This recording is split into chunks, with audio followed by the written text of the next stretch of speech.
நீங்க எனக்கு இந்த கிஃப்ட் கொடுத்தப்போ எவ்வளவு சந்தோஷப்பட்டேன்னு தெரியுமா?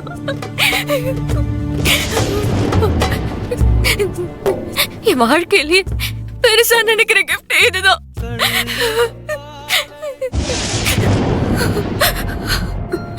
இத உன் கையில இருந்து வாங்க போது என் காதலனை கூடி சீக்கிரம் புரிஞ்சுக்குவேன்னு நான் நம்பினேன்.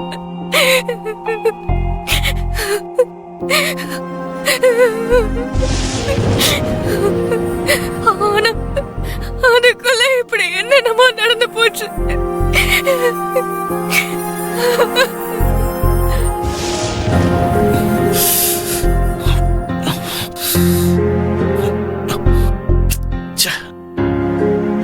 மறுபடியும் ஏன் இந்த நினைப்பே வந்துட்டு இருக்க? ரஞ்சனி கமலேஷை கல்யாணம் பண்ணிக்க போறேன்னு சொன்னது ஏன் என் மனசு உறுத்திக்கிட்டே இருக்கு?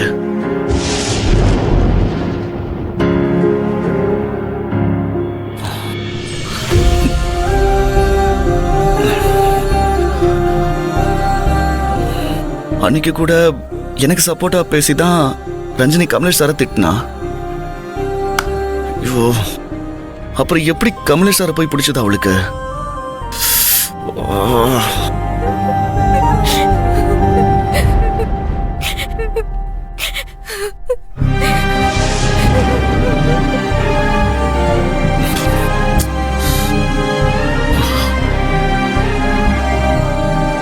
ஆபீஸ்ல என் கூட மட்டும்தான் ரஞ்சனி நல்லா பேசுவா, பழகுவா. ஒரு நாள் கூட கமலேஷ் சாரை பத்தி பேசினதே இல்லையே.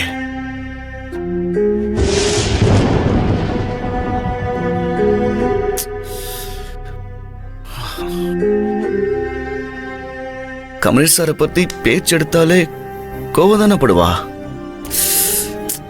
இப்ப கல்யாணம் வரைக்கும் போயிட்டாளே. நினைக்கும் போது ரொம்ப ஆச்சரியமா இருக்க.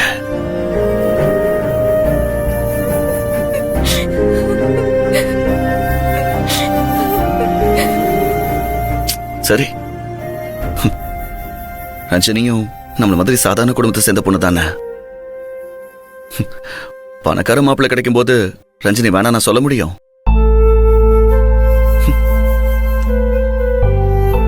ரஞ்சனி மாதிரி சாதாரண பொண்ணுக்கு கமலேஷ் மாதிரி ஒரு மாப்பிள்ளை கிடைக்கிறது நல்ல விஷயம்தான். இனிமே ரஞ்சனி லைஃபே வேற மாதிரி இருக்கும்.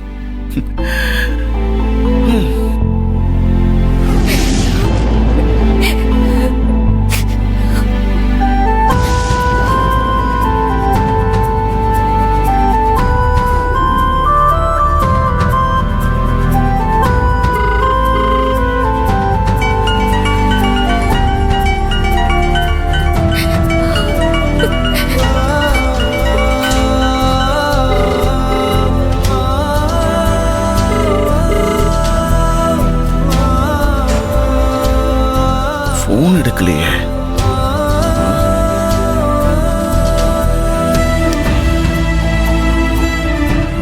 சரி, நாளைக்கு நேர்லயே பேசிக்கலாம். தூங்கிருப்பான்னு நினைக்கிறேன்.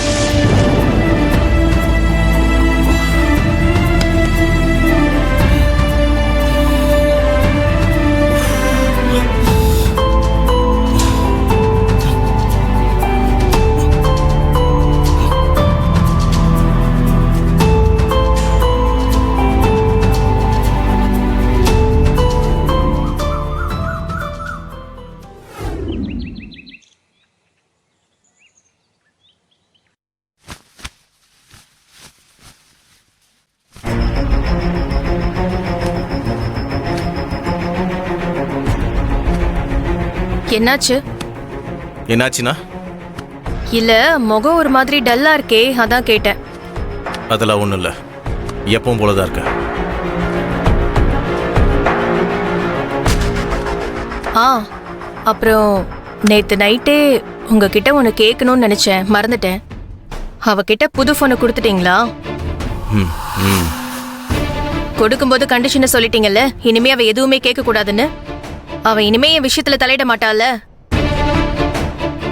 முளைச்சு 3 இலை விடல, அதுக்குள்ள என்னென்ன வேலை பாக்குற பாருங்க அவ.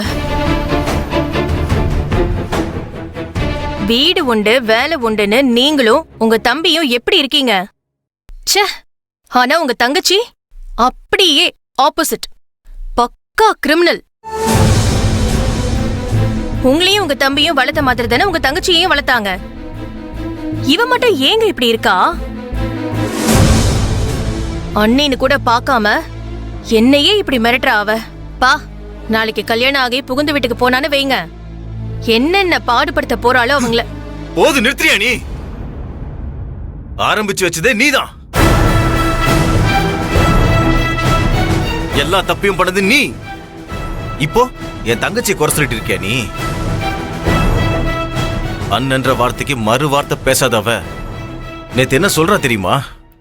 நான் தப்பு பண்ண மட்டும் கண்டிக்கிறீங்க, அப்போ அண்ணி தப்பு பண்ணலாமா? அவங்க செய்யறது மட்டும் சரியான்னு கேக்குறா. இதுக்கு என்ன பதில் சொல்ல போற? சீனு நிச்சயதார்த்தத்தை நிறுத்தினது உன்னோட தப்பு. என்னோட ஆக்சிடென்ட காரணமா வச்சு பணம் வாங்கினது உன்னோட தப்பு. அந்த பணத்தை அம்மா திருப்பி கொடுன்னு சொல்லியும் அந்த பணத்தை செலவு பண்ணது உன்னோட தப்பு. இப்படி எல்லா தப்பையும் நீ பண்ணிட்டு நித்யாவை குறை சொல்லிட்டு இருக்க. ஓ, நான் பண்ணது எல்லாமே தப்பா? ஒரு பொண்ணோட வாழ்க்கை கெடக்கூடாதுன்னு சீனோட நிச்சயதார்த்தத்தை நிறுத்தின, அது தப்பு. உங்க ஆக்சிடென்ட காரணமா வச்சு பணம் வாங்கினது தப்புன்னு எவன்ட்ட வேணாலும் சொல்லி பாருங்க.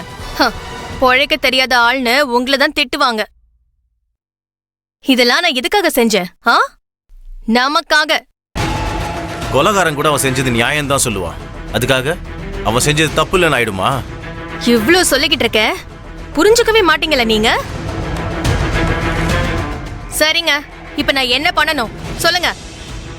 நான் வாயை திறக்கவே கூடாது, நான் எதுவும் சொல்லக்கூடாது. இந்த பாருங்க, ஒன்னே ஒண்ணு சொல்றேன், இனிமே அவ என் விஷயத்துல தலையிட்டான்னு வைங்களேன், மனுஷியா இருக்க மாட்டேன் நானு. இங்க பார், பிரச்சனையை ஆரம்பிச்சு வச்சது நீ தான் இதை முடிக்கணும்.